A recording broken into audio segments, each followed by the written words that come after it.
Jemaat GKI Gading Serpong yang terkasih dalam Yesus Kristus, karena begitu besar kasih Allah akan dunia ini, sehingga Ia telah mengaruniakan anaknya yang tunggal, supaya setiap orang yang percaya kepadanya tidak binasa, melainkan beroleh hidup yang kekal. Puji syukur kepada Allah, sebentar lagi kita akan memasuki masa Prapaskah yang akan mempersiapkan dan menghantar kita pada perayaan Jumat Agung dan Paskah. Masa Prapaskah pada tahun 2021 ini akan dimulai pada tanggal 17 Februari. Serangkaian acara sudah dipersiapkan agar kita mendalami arti karya keselamatan Allah melalui kematian dan kebangkitan Yesus Kristus, melalui persekutuan doa hari Rabu yang akan membahas seri 7 dosa maut,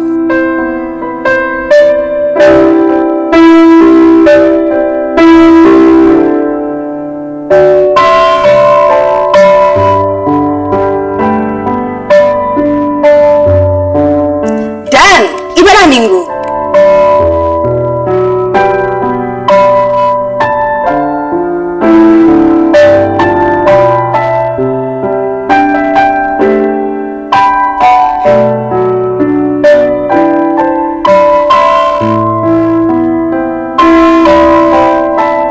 Mari kita siapkan diri dan hati kita menyambut Jumat Agung dan Paskah. Selamat menjalani masa Prapaskah kepada seluruh jemaat GKI Gading Serpong. Tuhan Yesus menyertai dan memberkati kita semua. Amin.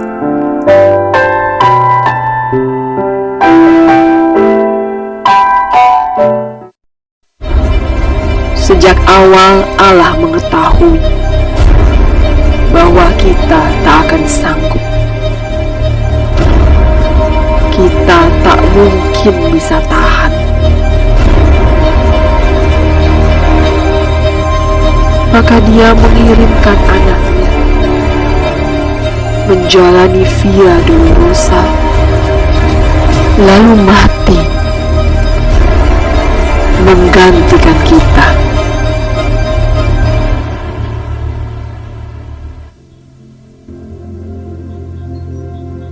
Tetapi kisah ini tidak berakhir begitu saja, karena Dia yang turun ke dunia orang mati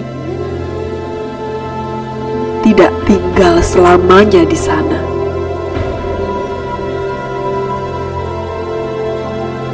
Dia bangkit untuk memberikan harapan bagi kita yang dikasihinya. Karena Dia bangkit, maka hidupmu dan saya menjadi berarti.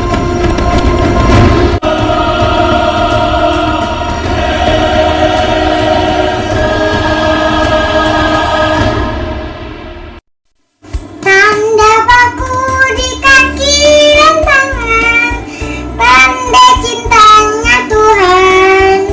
Mah, sebentar lagi kan Jumat Agung dan Paskah. Ada Jumat Agung dan Paskah itu apa sih, Mah? Jumat Agung adalah hari di mana Tuhan Yesus mati di salib untuk menebus dosa-dosa kita. Sedangkan Paskah adalah hari kebangkitan Tuhan Yesus. Oh gitu, Mah. Kenapa Tuhan Yesus mati buat kita, Mah? Nah, kita lihat yuk pendapat dari teman-teman yang lain. Kenapa Tuhan Yesus mau mati buat kita? Ya, Mah. Karena Tuhan Yesus sayang semuanya. Biar semuanya selamat. Tuhan Yesus mati untuk menebus dosa-dosa kita. Bahwa saya bisa lebih percaya kepadanya.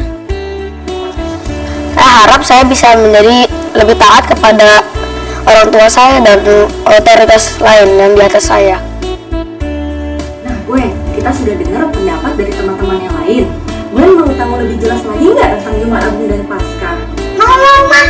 Oke, yuk kita ikuti ibadah Jumat Agung dan Paskah pada Jumat 2 April jam 9 pagi dan Minggu Minggu 4 April jam 7.30 pagi. Jangan lupa ya teman-teman.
Shalom Bapak Ibu, Saudara-saudari terkasih dalam Kristus.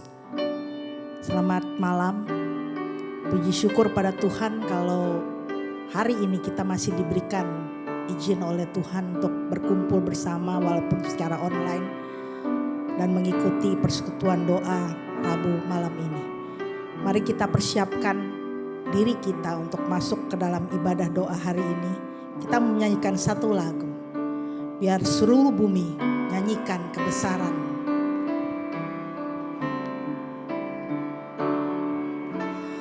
Biar seluruh bumi nyanyikan kebesaran-Mu. Biar yang bernafas memuji nama-Mu. Engkau layak terima pujian, segala puji bagi-Mu. Sekali lagi, biar seluruh bumi nyanyikan kebesaran-Mu. Biar yang bernafas memuji nama-Mu. Engkau layak terima pujian, segala puji bagi-Mu. Pujilah Tuhan, seluruh umat-Nya. Tinggikan Dia, masyhurkan nama-Nya. Beri Dia hormat, pujian, agungkan Dia. Mulialah nama-Nya. Pujilah Tuhan, seluruh umat-Nya. Tinggikan Dia, masyhurkan nama-Nya. Beri Dia hormat, pujian, agungkan Dia. Mulialah nama-Nya. Mulia nama-Nya. Mulialah nama-Nya. Sekali lagi, mulia nama-Nya. Mulialah nama-Nya. Mari kita berdoa. Segala puji syukur kami naikkan kepadamu Tuhan, karena hanya Kau yang layak menerima segala pujian dari anak-anak-Mu. Terima kasih untuk penyertaan-Mu sampai hari ini. Makasih kalau kami ada sebagaimana kami ada hari ini. Kalau sebentar lagi kami akan memuji dan memuliakan nama-Mu. Kami akan mendengarkan firman yang akan disampaikan oleh hamba-Mu hari ini. Dan biarlah melalui setiap pokok doa yang juga akan dipanjatkan hari ini, boleh membuat kami semakin mengenal Engkau semakin dekat dan semakin lebih dalam untuk lebih mengasihi Engkau. Sertai ibadah doa malam ini Tuhan, dari awal, pertengahan hingga akhir. Sertai setiap jaringan yang dipakai, setiap alat-alat yang kami pakai supaya kami bisa mengikuti dengan lancar ibadah doa malam ini. Dalam nama Tuhan Yesus kami berdoa. Amin. Biarlah kita selalu merindukan untuk tetap dekat kepada Tuhan. Karena hanya dekat Tuhan saja kita tenang. Kita nyanyikan lagu ini, satu hal yang kurindukan, ya Tuhan. Satu hal yang kurindukan, ya Tuhan, berada dekat, selalu berada di dekatmu dengan segenap hati. Dengan segenap hati, dengan segenap jiwa, ku menanti di hadirat-Mu. Sekali lagi, satu hal yang kurindukan, satu hal yang kurindukan, ya Tuhan, selalu berada di dekat-Mu dengan segenap hati, dengan segenap jiwa, ku menanti di hadirat-Mu. Katakan lebih dalam lagi, lebih dalam lagi, ku rindu Kau Tuhan, lebih dari segala yang ada. Lebih dalam lagi, ku cinta Kau Yesus, ku mengasihi-Mu. Lebih dalam lagi, lebih dalam lagi, ku rindu Kau Tuhan, lebih dari segala yang ada. Lebih dalam lagi, ku cinta Kau Yesus, ku mengasihi-Mu. Kita katakan, ku mengasihi-Mu, ku mengasihi-Mu. Sekali lagi kita katakan, ku mengasihi-Mu.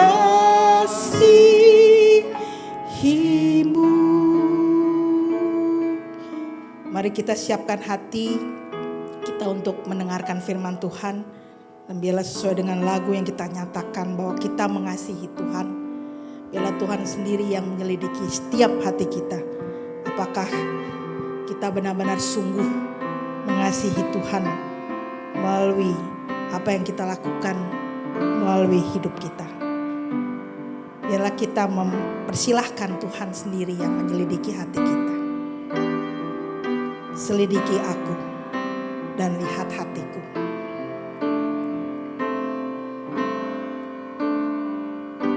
Selidiki aku,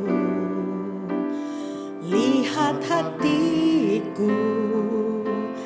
Apakah ku sungguh mengasihi-Mu, Yesus? Kau yang Maha Tahu dan menilai hidupku. Tak ada yang tersembunyi bagimu. Telah kulihat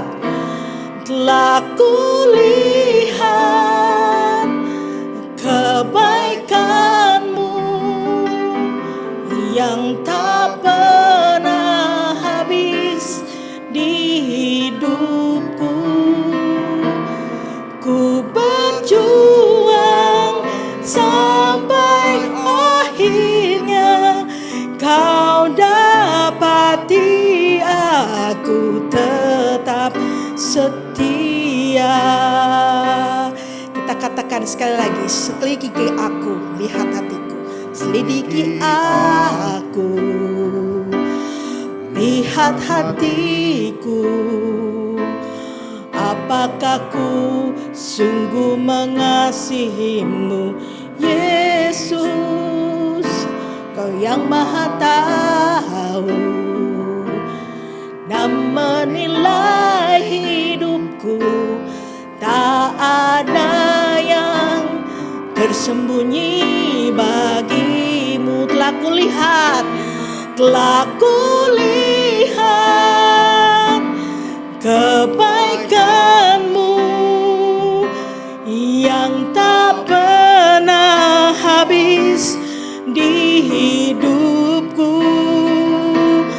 Ku berjuang sampai akhirnya kau dapati aku tetap setia. Telah kulihat, sekali lagi, telah kulihat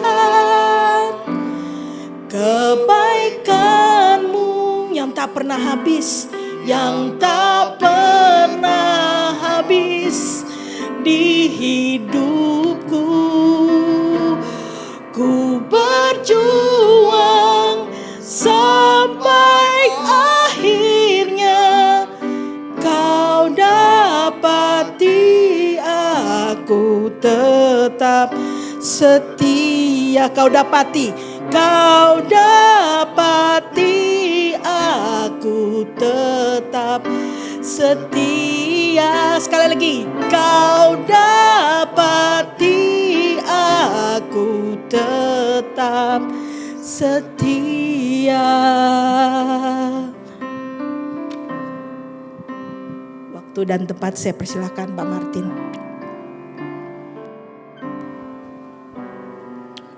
Saudara, mari kita berdoa. Tuhan, Engkaulah yang menyelidiki hati kami dan menilai hidup kami. Engkau tahu segala sesuatu di dalam hidup kami. Engkau tahu juga kelemahan-kelemahan dan dosa-dosa kami. Kami melihat kesetiaan Tuhan yang lebih besar dari segala kelemahan dan dosa-dosa kami. Untuk itulah Tuhan, kami juga mau terus berjuang untuk lebih mengasihi Tuhan, berjuang untuk menyangkali diri kami di dalam segala kelemahan dan keberdosaan kami. Kami berjuang untuk lebih mengutamakan Tuhan. Berkati setiap jemaat-Mu di dalam firman Tuhan pada malam ini. Dalam nama Tuhan Yesus Kristus kami berdoa. Amin. Shalom. Selamat malam bagi kita semua, saudara sekalian, baik rekan-rekan yang melayani hadir di sini maupun seluruh Bapak Ibu jemaat dimanapun saudara berada. Saudara, kita membahas satu jenis dosa yang sangat lekat dengan diri kita. Saya kalau ngomong rasanya ingin ketawa begitu ya. Tapi ya ini memang temanya adalah hari ini tentang ini, rakus.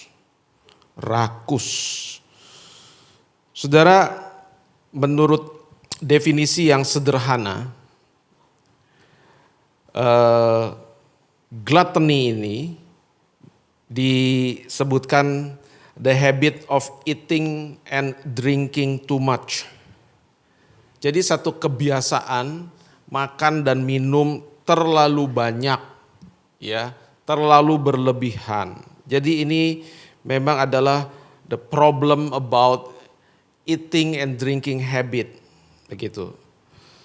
Saudara, saya kira belum pernah terjadi di era-era sebelumnya bahwa hidup kita begitu dimanja oleh tawaran kenikmatan rasa, ya, yang kita sering sebut dengan istilah kuliner, yang begitu masif pada zaman ini melalui berbagai sarana, berbagai saluran, ya, didukung oleh kemajuan teknologi, ya, gambar-gambar ini saudara bisa lihat. Saudara, siapa yang tidak pernah menggunakan jasa ini? Saya kira kita semua sudah sangat familiar setiap hari. Ya, GoFood, GrabFood. Makanan itu hanya di ujung jari kita. Ya. Kita bisa melihat semuanya, lalu kita tinggal pakai ujung jari saja, makanan itu datang sendiri. Tidak pernah terjadi di dalam era kehidupan manusia sebelumnya, saudara. Hanya terjadi di zaman kita inilah. Saudara, semuanya begitu mudah, cepat. Ya, banyak pilihan, belum lagi banyak diskon. Kalau saudara lihat festival kuliner, ya kuliner saja difestivalkan, saudara. Jadi bagaimana organizer itu ya mendatangkan tenant-tenant ya makanan-makanan yang terkenal dari mana-mana dikumpulkan di satu lokasi. Tinggal kita datang, tinggal kita nikmati sekuat kita, semampu kita. Nggak usah jauh-jauh, hanya di satu lokasi. Ya ini karena pandemi udah lama mungkin kita nggak lihat lagi ada festival kuliner ya. Tapi nanti kalau pandemi udah lewat pasti itu balik lagi. Dan biasanya kalau ada festival kuliner di satu tempat tuh kita nggak cukup datang sekali, ya nggak cukup waktunya untuk datang sekali nyobain semua, nggak cukup. Wah, datang lagi besok, datang sampai puas, sampai bosan. Artinya selera makan kita itu begitu dimanja luar biasa.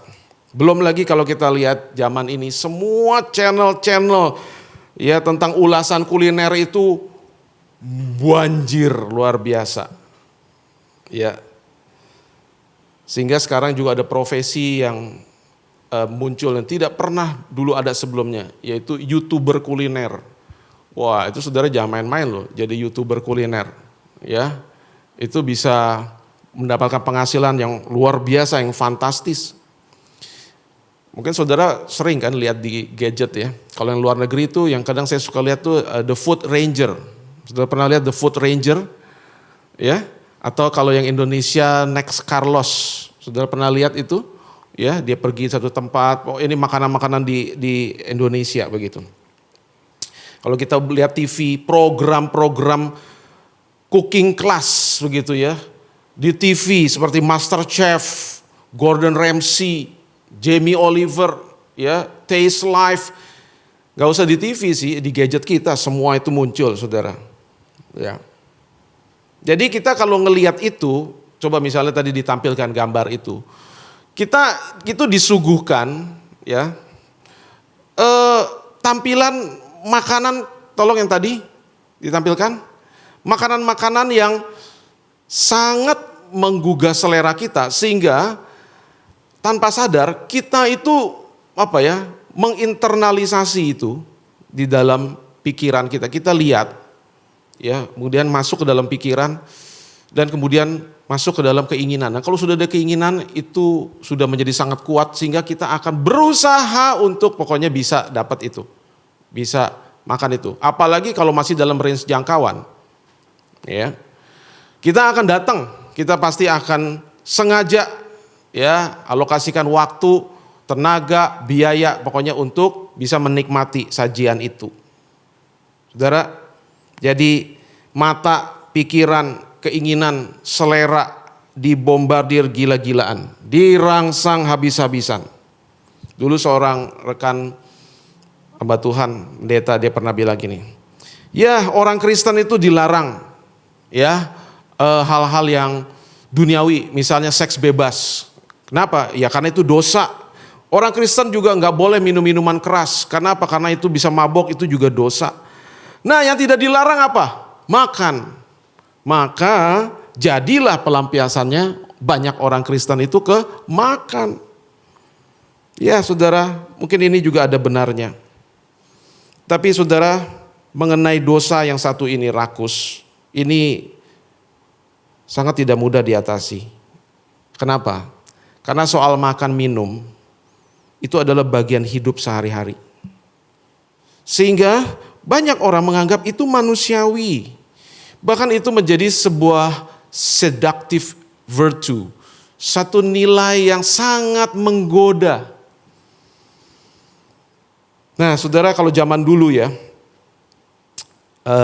zaman Romawi kuno, ada beberapa, nggak semua, ada beberapa kalangan bangsawan yang kalau mengadakan jamuan pesta, itu makanan itu luar biasa dan mereka nikmati itu sampai semalaman. Bahkan kalau kerajaan-kerajaan zaman dulu itu pesta itu bisa 1 bulan kalau saudara baca misalnya di kitab Ester.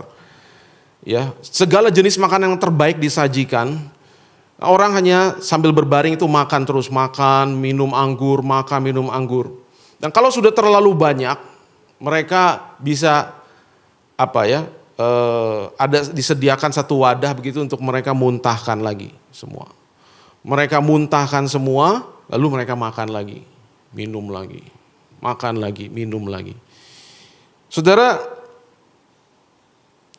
Seneca, seorang filsuf Romawi klasik, merasa begitu jijik dengan kebiasaan ini. Dan dia menulis begini, mereka makan untuk muntah dan muntah untuk makan. Pliny, dia menuliskan satu bagian bahwa orang-orang yang dulu ingin memamerkan status mereka, biasanya mereka itu minum anggur itu dari dari tempayan atau buyung yang besar, ya, lalu mereka langsung tegak begitu banyak untuk hanya mereka muntahkan. Lalu mereka minum lagi, muntahkan lagi. Saudara, kita ingat satu peristiwa di Bilangan pasal 11 ketika orang Israel bersungut-sungut kepada Tuhan minta daging. Lalu Tuhan kirimkan burung puyuh datang ke perkemahan Israel dan kemudian orang Israel kalap.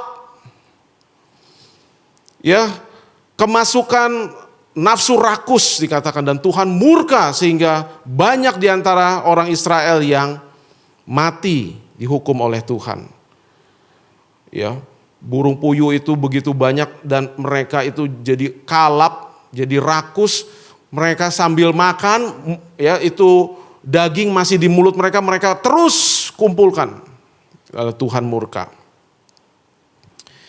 Saudara, kalau kita lihat hari ini dunia, khususnya negara-negara barat ya, Amerika khususnya, itu mengalami satu masalah sosial yang disebut problem obesitas. Obesitas ya. Itu menjadi persoalan secara nasional untuk pemerintah Amerika. Ya. Karena tidak mudah untuk menangani ini. Ya. Tetapi saudara, kita juga lihat ya di sisi lain ya, zaman kita ini, era kita ini, ya, era postmodern ini juga bisa disebut zaman diet aholic. Saudara tahu ya, orang yang kecanduan diet. Dia bisa diet macam-macam. Intinya adalah untuk menaruh perhatian yang luar biasa kepada makanan demi tubuh. Untuk terlihat indahkah, rampingkah, langsingkah, bidang atau kekarkah, berototkah, segar dan bugarkah. Jadi orang itu menjadi diet aholic. Ya. Menjadi begitu rupa menaruh perhatian kepada apa yang dia makan, apa yang dia minum. Jadi gluttony ini ada yang melihat bukan saja soal jumlah makanan yang dikonsumsi, tapi juga termasuk perhatian yang berlebih-lebihan ya kepada makanan. Ya, jadi kalau ada orang yang begitu rupa mengalokasikan waktunya, energinya, uangnya untuk soal makanan, dan itu sudah menjadi obsesif begitu ya. Ada orang yang begitu obsesif untuk apa saja mau yang low anything ya. Low karbo, low kalori, low sugar, low pokoknya low. Dan untuk cari makanan seperti itu dia begitu rupa ya lakukan apa saja. Tapi juga ada yang sebaliknya ya. Ada yang cari yang high protein, high kalori. Saudara, jadi kenapa ini menjadi dosa? Ada aspek berlebih-lebihannya itu loh, excessiveness-nya dan obsessiveness-nya. Begitu mengpreoccupied pikiran.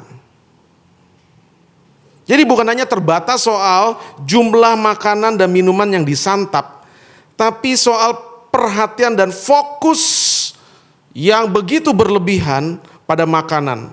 Entah makannya bisa terlalu banyak, atau sebaliknya sangat takut makan karena berbagai program diet. Jadi isi pikirannya itu gak jauh dari makanan, minuman. Dan ada sisi sulit dikontrol,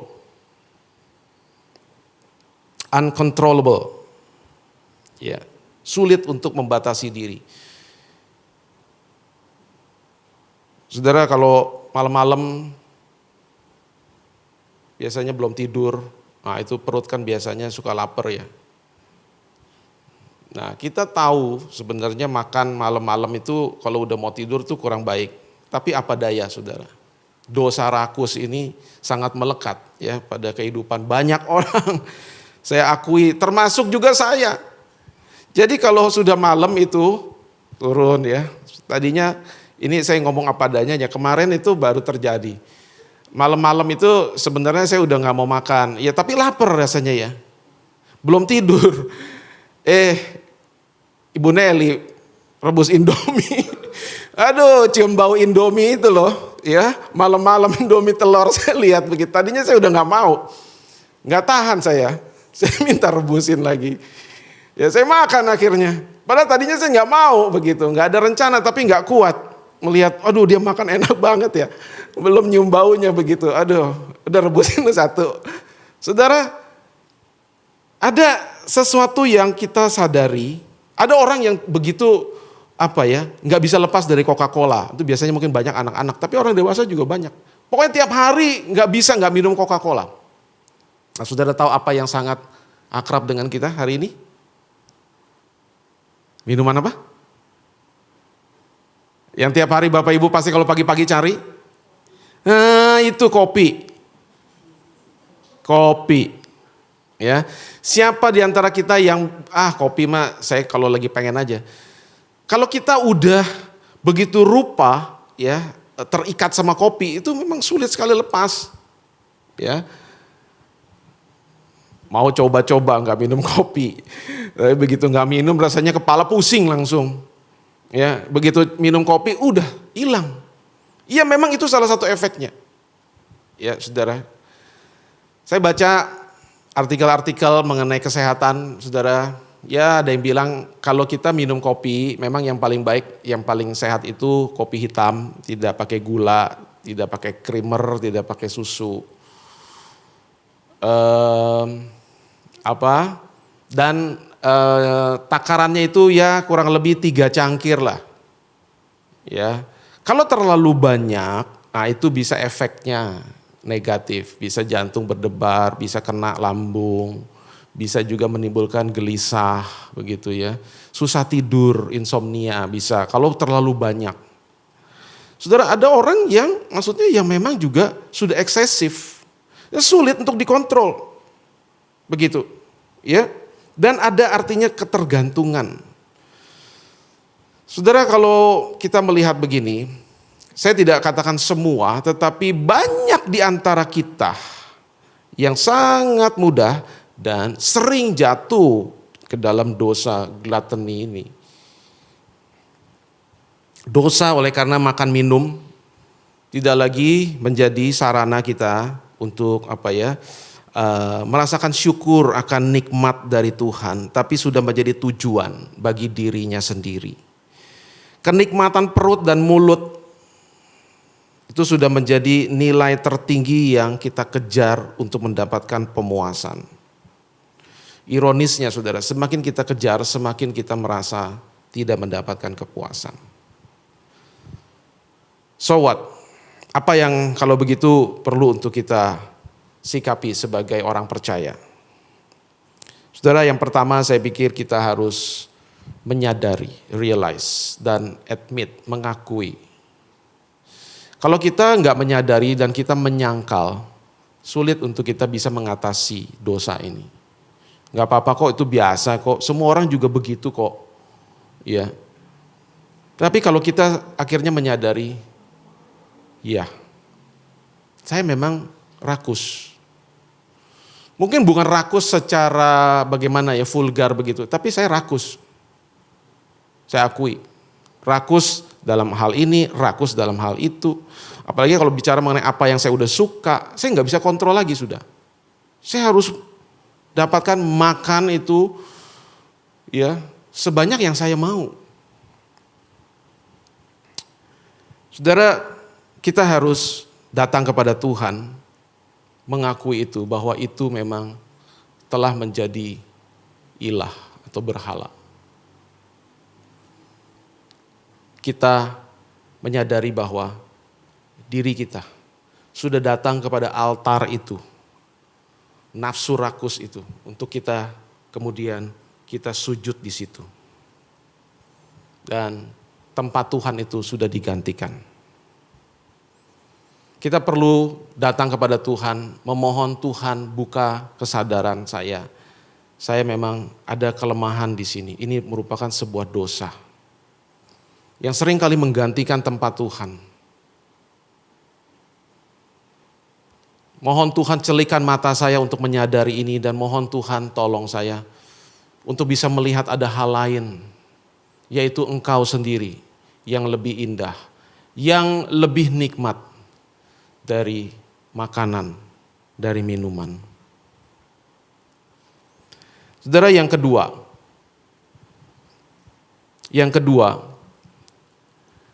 pembatasan secukupnya. Saudara, Tuhan Yesus mengajarkan kita doa Bapa kami. Ya, berikanlah kami pada hari ini makanan kami yang secukupnya. Saudara mungkin bertanya, apa batasan secukupnya? Sangat relatif, bukan? Ya, bagi satu orang makan nasi satu kepal tangan sudah cukup. Bagi orang lain mesti 2 piring baru cukup. Jadi secukupnya itu apa? Saya kira saudara, Tuhan memberikan kepada kita akal budi, akal sehat untuk bisa menimbang berapa sih cukupnya saya. Saudara, ukuran lambung manusia itu tentu saja ada batasnya, bukan? Tapi nafsu manusia itu yang tidak ada batasnya. Ukuran lambung kita, walaupun bisa lambung itu memuai atau juga mengecil, tapi tetap ada batasnya. Saudara, tubuh ini sebenarnya sudah Tuhan desain begitu rupa, sehingga kalau kita makan sampai pada satu takaran tertentu, kita merasa kenyang. Dan kalau kita sudah sekian lama tidak ada asupan makanan, kita merasa lapar. Itulah tubuh kita sendiri sudah bisa memberikan satu apa? Satu inputan. Mana batasan cukup itu? Sudah cukup kamu nggak makan sekian lama. Sekarang lapar, kamu harus makan. Sudah cukup kamu makan. Karena apa? Sekarang kamu udah rasa kenyang. Saudara, kenyang itu nggak dosa. Sebab Tuhan sering memberikan janji berkat itu, kamu makan sampai kenyang. Ya, itu adalah bagian daripada berkat Tuhan. Yang menjadi dosa bila meskipun kita sudah kenyang, kita belum juga merasa puas dan terus makan, terus minum sampai perut kita ini sudah mau meledak begitu, ya, sudah sampai kesakitan. Atau pikiran dan tindakan kita terus-menerus diarahkan supaya perut kita ini selalu dikenyangkan dan dipuaskan. Nah, itu sudah menjadi dosa. Artinya itu bukan lagi Tuhan yang menjadi Tuhan kita, tetapi tolong ditampilkan ayatnya. Filipi 3.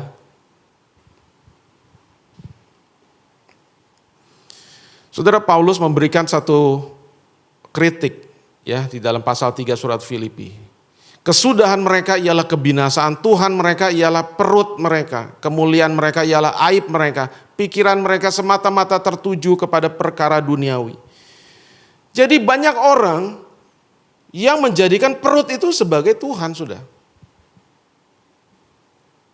Karena segala sesuatu yang dia lakukan tujuannya adalah supaya perutnya itulah yang dikenyangkan dan dipuaskan. Jadi saudara, pembatasan itu sesuatu yang kita perlu untuk lakukan. Saudara, dan apa ukuran secukupnya? Saudara, Tuhan sudah memberikan kepada kita akal budi. Dan tubuh kita sendiri sebenarnya sudah bisa memberikan tanda di mana batas secukupnya itu. Tetapi seringkali saudara, keinginan dan pikiran itulah yang tidak bisa dibatasi.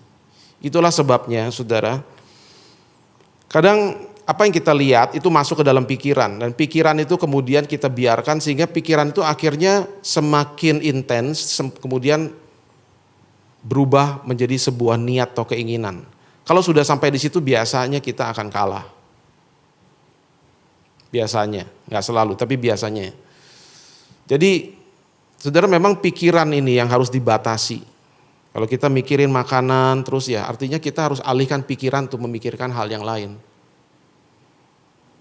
Ya, kita harus batasi di pikiran, jangan terlalu hanyut pikiran kita itu, karena ketika pikiran itu sudah begitu rupa, dia akan berubah menjadi keinginan, itu sudah sulit. Saudara, kita tahu bahwa penguasaan diri itu adalah salah satu daripada buah roh.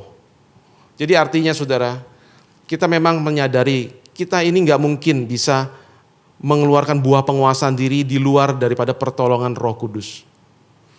Jadi saudara, kita harus sungguh-sungguh sadar memohon pertolongan dari Roh Kudus supaya kita bisa bergumul dan kita bisa menang, saudara, atas dosa rakus ini. Kemudian saudara, yang ketiga yaitu konsultasi ke dokter kalau kita sudah nggak sanggup lagi. Ya, kadang-kadang memang perlu ada dokter untuk memberitahu kamu kalau begini terus kamu bakalan ini, bakalan itu. Biasanya orang ya perlu seperti itu.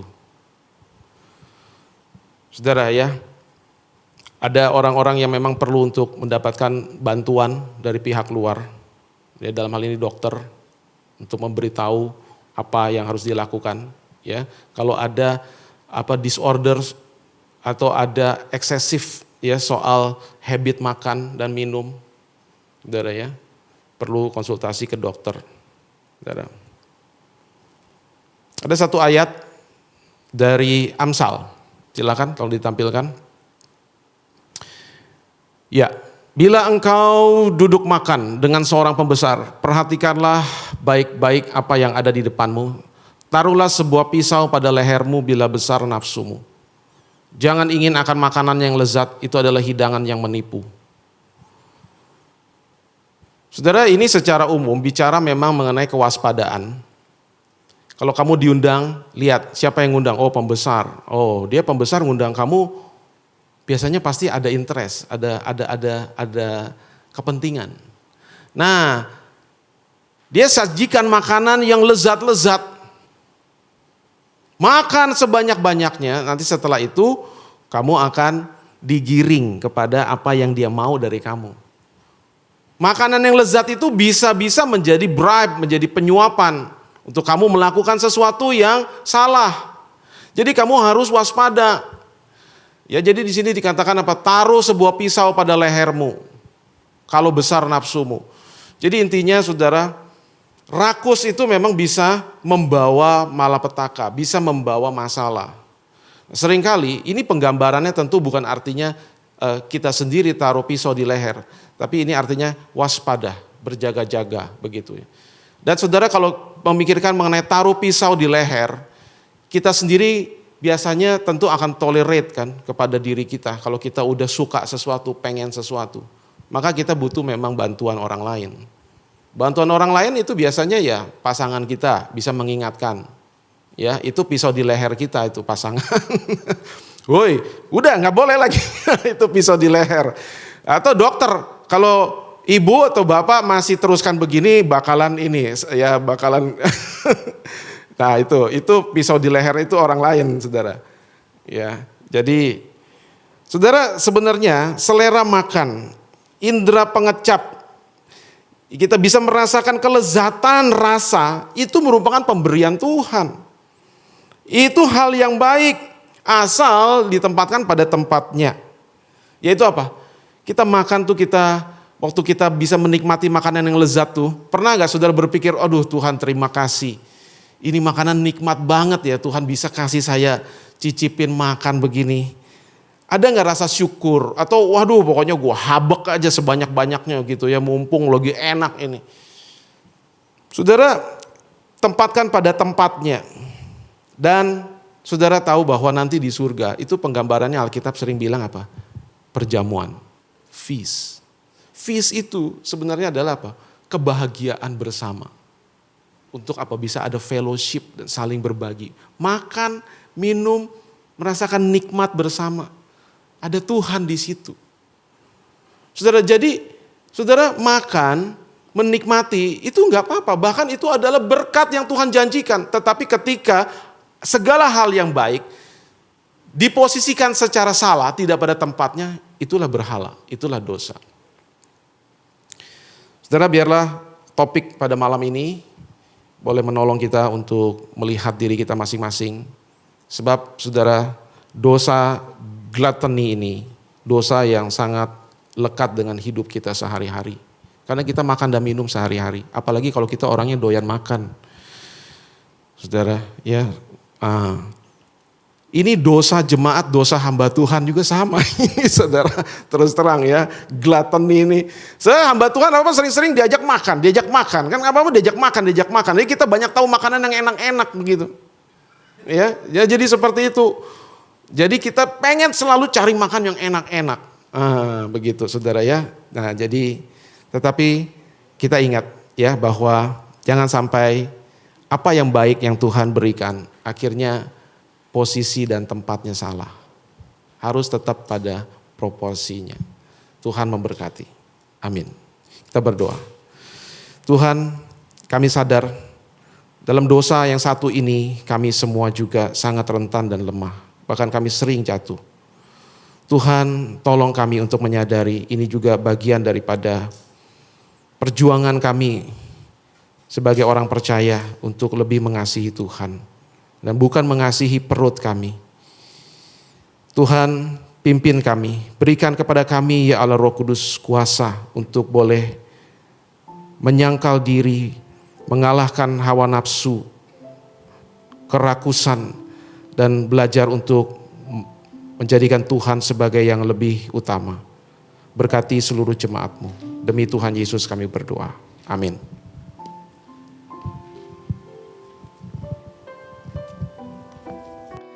Bersyukur apabila firman Tuhan hari ini menyapa setiap kita dan memberkati setiap kita.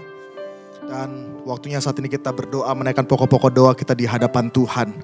Bapak Ibu sekalian, saat ini kita satukan hati kita bawa pokok-pokok doa kita di hadapan Tuhan. Yang pertama, kita mau berdoa untuk pemerintah Indonesia. Kita berdoa untuk presiden, wakil presiden, dan pemerintah pusat sampai ke daerah-daerah.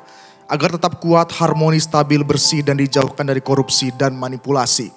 Dan kita berdoa juga biarlah setiap aparat pemerintahan diberikan hati yang takut akan Tuhan dan mementingkan bangsa di atas kepentingan pribadi dan golongan. Untuk pokok doa ini di rumah kita masing-masing, di tempat ini kita angkat suara bersama-sama, kita mendukung pemerintah kita. Mari saat ini kita angkat suara bersama, kita berdoa. Bapa di sorga, saat ini kami datang berdoa ya Tuhan, menyerahkan untuk pemerintah kami, pemerintah Indonesia. Kami bersyukur ya Tuhan, ada Engkau Allah yang memberikan pemerintah dengan kami ya Tuhan, menjadi tangan Tuhan untuk memimpin kami. Kami berdoa untuk presiden, wakil presiden, dan pemerintah pusat sampai ke daerah ya Tuhan. Biarlah mereka tetap kuat, harmonis, stabil, bersih, dan dijauhkan dari korupsi dan manipulasi. Kami berserah penuh Tuhan ke dalam tangan-Mu. Mereka rentan sekali jatuh ya Tuhan, tapi kami percaya ada tangan Tuhan yang kuat untuk menopang setiap mereka. Kami berdoa juga untuk setiap aparat pemerintahan ya Tuhan. Kiranya Kau berikan hati yang takut akan Tuhan. dan mementingkan bangsa di atas kepentingan pribadi dan golongan. Kami bersyukur ya Tuhan, sampai saat ini Engkau Allah yang menopang aparat pemerintahan kami. Mereka bekerja dengan giat ya Tuhan. Mereka bekerja dengan berani ya Tuhan. Oleh sebab itu lindungi setiap mereka Tuhan. Berkati kehidupan mereka. Kami serahkan ya Tuhan untuk pemerintah kami. Untuk presiden, wakil presiden beserta dengan jajarannya. Dari pusat sampai ke daerah. Beserta dengan aparat keamanan. Kiranya Kau Allah yang boleh menolong setiap mereka. Terima kasih ya Tuhan. Hanya dalam nama Tuhan kami Yesus Kristus kami berdoa dan mengucap syukur. Amin. Bapak Ibu sekalian, saat ini kita datang berdoa juga menyerahkan untuk vaksin untuk lansia. Kita berdoa yang pertama, biarlah proses vaksin untuk lansia dapat menjangkau seluruh lansia. Kita berdoa juga biarlah kiranya efek vaksin tidak memiliki dampak buruk terhadap para lansia. Kita berdoa biarlah di setiap daerah-daerah, lembaga-lembaga yang menyediakan vaksin untuk lansia dapat terrealisasi dengan baik dan seluruh lansia dapat divaksin dan terhindar dari COVID-19. Kita angkat suara bersama-sama, kita berdoa. Bapa di sorga, kami terus berdoa menyerahkan untuk pendistribusian vaksin di bangsa kami, bangsa Indonesia ya Tuhan. Khususnya untuk para lansia. Kami berdoa ya Tuhan, biarlah kiranya Kau Allah yang boleh memberkati dalam setiap proses yang dilakukannya. Dan kami berdoa ya Tuhan, biarlah proses vaksin ini dapat menjangkau seluruh lansia ya Tuhan. Setiap lembaga-lembaga yang menjalankan ya Tuhan vaksin ini. Kami berdoa kiranya Kau Allah yang boleh memberkati. Biarlah setiap daerah, lembaga-lembaga yang menyediakan vaksin untuk lansia ya Tuhan dapat menjangkau setiap lansia-lansia yang ada di daerah-daerah setiap mereka ya Tuhan.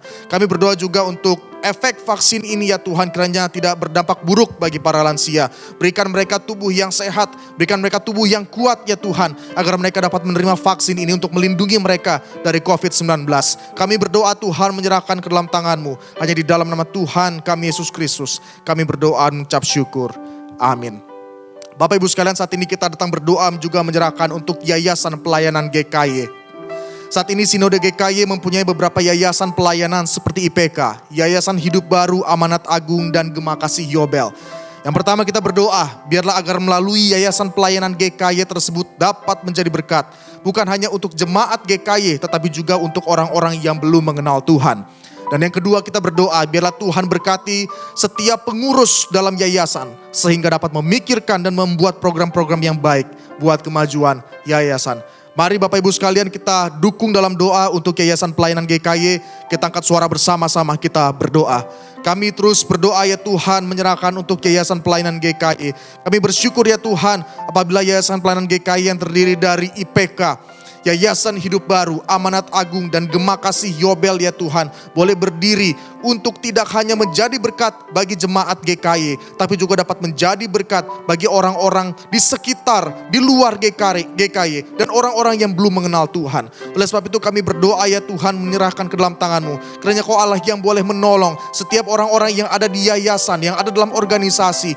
Berikan mereka hati yang senantiasa mau melayani ya Tuhan dengan tulus, untuk menjangkau, untuk memberkati setiap orang-orang yang mereka layani. Berkati setiap pengurus ya Tuhan, yayasan, sehingga mereka dapat memikirkan dan membuat program-program yang baik bagi kemajuan yayasan. Dan tentunya menjadi berkat bagi orang lain, menjadi gereja yang mulia dan misioner ya Tuhan. Kami serahkan untuk Yayasan Pelayanan GKY ke dalam tangan-Mu.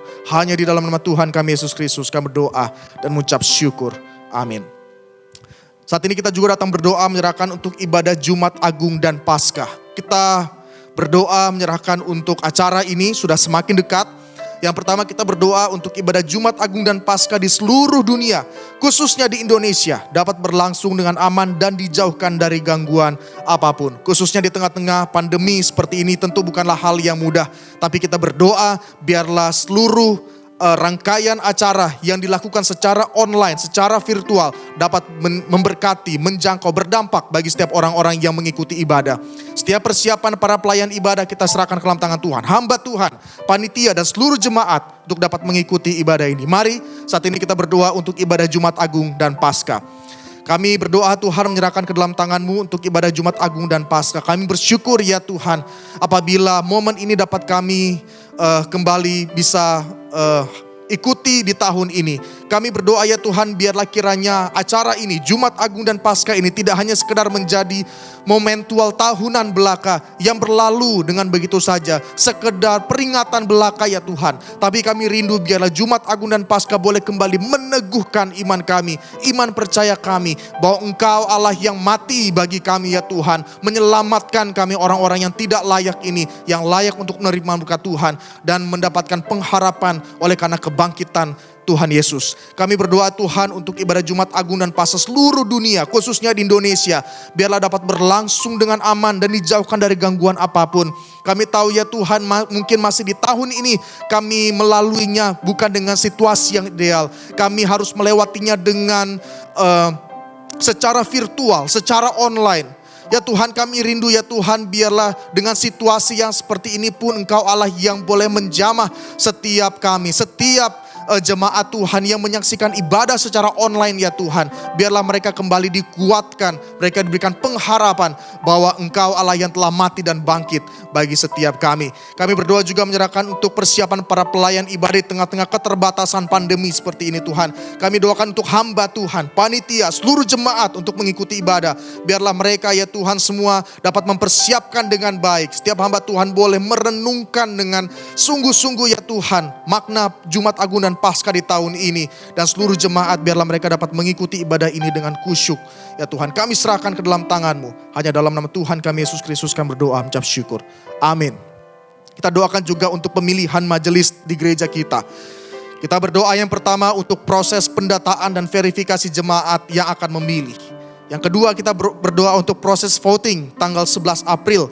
Biarlah semua dapat berjalan dengan baik. Dan kita berdoa biarlah para calon majelis yang akan dipilih sungguh-sungguh dipilih oleh Tuhan dan memiliki hati yang rindu untuk melayani. Hati yang rindu untuk melayani jemaat Tuhan, melayani Tuhan. Kita juga berdoa untuk 19 gereja GKY yang akan melaksanakan pemilihan majelis secara serempak. Biarlah mereka juga diberikan kelancaran dan dapat terpilihlah orang-orang yang rindu untuk melayani Tuhan, melayani gereja Tuhan. Mari saat ini kita berdoa untuk pemilihan majelis. Kita angkat suara bersama. Bapa di sorga, kami bersyukur ini merupakan satu momen di mana gereja kami dapat mengadakan pemilihan majelis. Seluruh GKY ya Tuhan dapat mengadakan pemilihan majelis. Ya Tuhan, kami percaya setiap orang-orang yang terpilih dalam kemajelisan merupakan orang yang Kau kehendaki untuk dapat melayani di gereja-Mu di tempat ini ya Tuhan, dan seluruh GKY dimanapun berada. Kami berdoa ya Tuhan, biarlah proses pendataan dan verifikasi jemaat yang akan memilih dapat berjalan dengan baik. Dan biarlah kiranya proses voting tanggal 11 April ya Tuhan dapat juga Engkau lancarkan.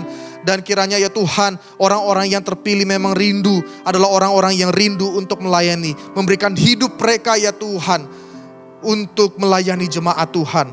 Kami berdoa untuk para calon majelis yang dipilih Tuhan. Engkau Allah yang boleh mempersiapkan diri masing-masing mereka mulai dari saat ini.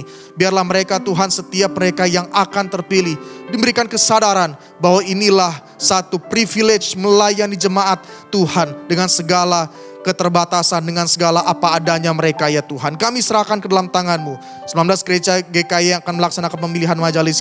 Kiranya Engkau Allah yang memberikan kelancaran dalam proses pemilihan majelis di tahun 2021 ini ya Tuhan. Kami serahkan Tuhan ke dalam tangan-Mu.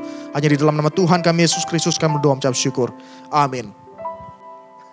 Bapak Ibu sekalian, saat ini kita mau datang berdoa menyerahkan untuk setiap pergumulan jemaat.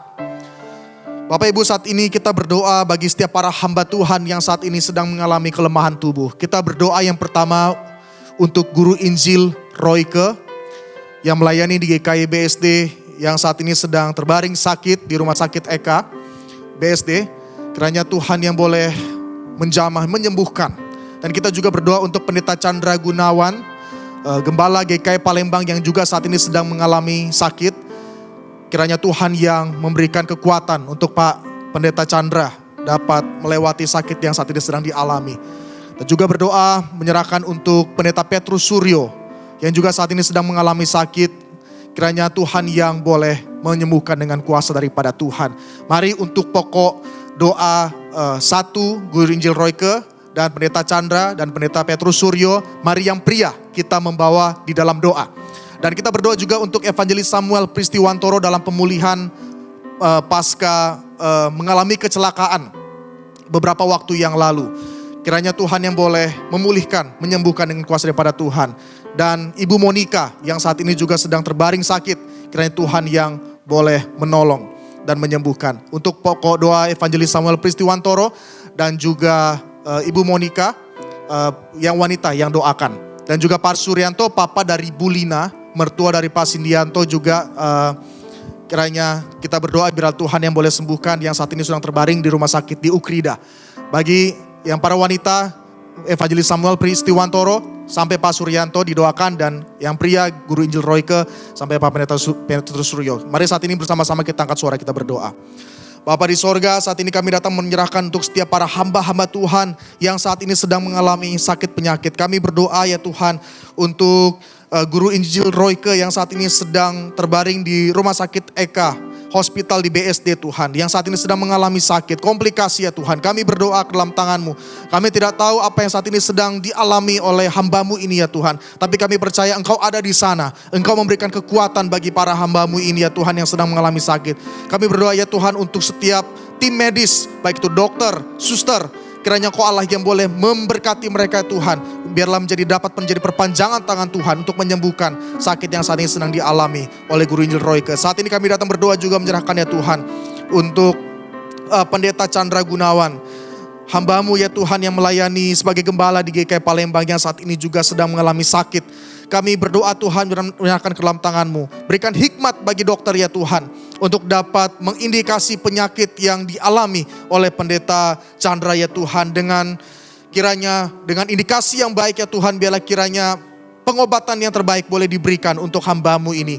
Kami berdoa Tuhan, kami juga datang berdoa untuk Pak Petrus Suryo yang saat ini sedang terbaring sakit juga Tuhan. Kami berdoa ke dalam tangan-Mu. Kiranya Kau Allah yang boleh sembuhkan dengan kuasa-Mu ya Tuhan.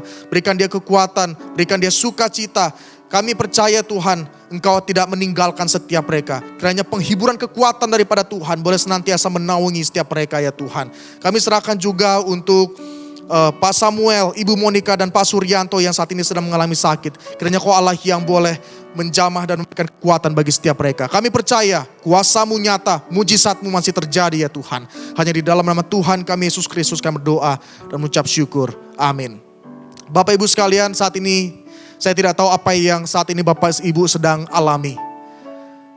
Namun biarlah dalam kesempatan saat ini kita di hadapan Tuhan dengan sendiri. Kita datang di hadapan Tuhan membawa setiap pergumulan kita di hadapan Tuhan. Kita yang bergumul dengan sakit penyakit, kita yang bergumul dengan masalah ekonomi, dengan masalah keluarga, atau apapun itu. Mari kita ambil waktu teduh di hadapan Tuhan. Kita menyerahkan setiap pergumulan kita di hadapan Tuhan. Karena kita percaya Dia Allah yang tidak meninggalkan kita. Dia mendengarkan setiap seruan doa kita. Ambil waktu teduh di hadapan Tuhan. Nyatakanlah setiap seruan dan pergumulan kita di hadapannya.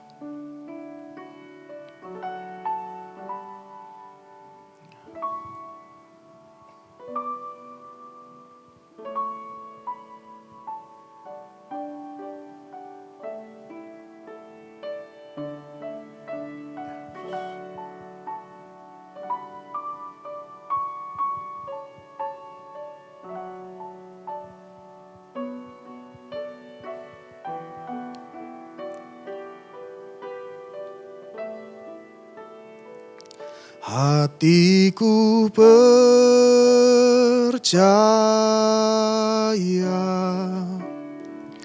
hatiku percaya,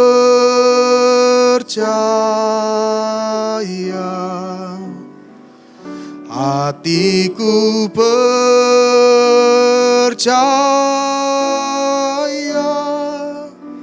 selalu ku percaya. Kami percaya ya Tuhan, Engkau tidak meninggalkan setiap kami. Mungkin saat ini kami sedang mengalami pergumulan yang berat yang orang lain tidak tahu ya Tuhan. Bahkan mungkin pergumulan kami tidak bisa kami ungkapkan dengan kata-kata, hanya berlinangkan air mata ya Tuhan. Tapi Engkau bersama-sama dengan kami. Engkau mengerti kami ya Tuhan. Engkau mengerti bahasa air mata setiap kami. Setiap jemaat Tuhan, kami percaya, hamba percaya Tuhan, Engkau bersama-sama dengan mereka. Yang bergumul dengan sakit penyakit, masalah ekonomi ya Tuhan, masalah dalam keluarga mereka atau apapun itu. Tuhan, nyatakan belas kasihan-Mu dan tolonglah setiap jemaat-Mu. Tolonglah setiap kami ya Tuhan. Kami menaruh pengharapan dan iman kami kepadamu. Kami percaya ya Tuhan, sekalipun tidak ada jalan keluar bagi masalah kami saat ini. Sekalipun kami melihat jalan yang buntu ya Tuhan, yang menjadi kekuatan kami, Engkaulah gembala kami yang menuntun setiap kami ya Tuhan. Itu menjadi kekuatan pengharapan kami. Terima kasih, terima kasih. Hanya di dalam nama Tuhan kami Yesus Kristus, kami berdoa, mengucap syukur. Amin. Mari saat ini kita akhiri ibadah kita dan akan bersama-sama Bapa terima kasih.